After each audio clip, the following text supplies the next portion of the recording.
Vous savez pourquoi il y a certaines personnes qui ont un comportement antisocial, mais qui n'est pas voulu? C'est-à-dire que c'est subi malgré eux. Parce qu'il y a certaines personnes, lorsqu'ils arrivent dans une pièce, dans une salle où il y a des gens, leur système nerveux leur envoie des signaux. Vous voyez tous ces petits signaux des communications, que ce soit verbales ou non verbales, ces petits signaux sont très significatifs. Et ces types de personnes-là arrivent à traduire très clairement tous ces signaux-là. Les faux rires, les faux sourires, toutes les petites phrases un peu trop politiques qui sont là avec aucune sincérité, qui sont uniquement récitées, ce qu'on appelle les small talk. Ce sont des gens qui ne peuvent plus entendre ce type de conversation parce que ça sonne faux. Et en fait, ces gens-là sont très impliqués socialement lorsqu'ils ont une interaction avec des gens. Ils ne peuvent pas faire semblant.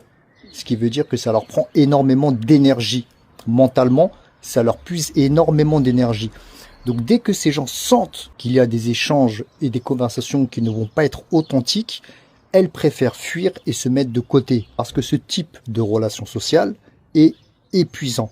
Et ils refusent d'en payer le prix qui est cette charge mentale et cette dépense d'énergie mentale. Mais bizarrement, ces mêmes personnes qui sont considérées comme antisociales peuvent passer 2 heures, 3 heures, 4 heures, 5 heures, 6 heures d'affilée sans pause à discuter avec certaines personnes, avec certaines personnes lorsqu'ils sentent que la personne est authentique, ce que dit la personne vient du cœur et que c'est sincère.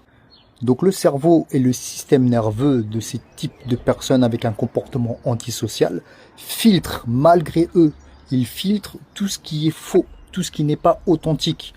Et donc, dans une société comme la nôtre, il y a énormément de small talks. Et les small talks, ces personnes-là les évitent.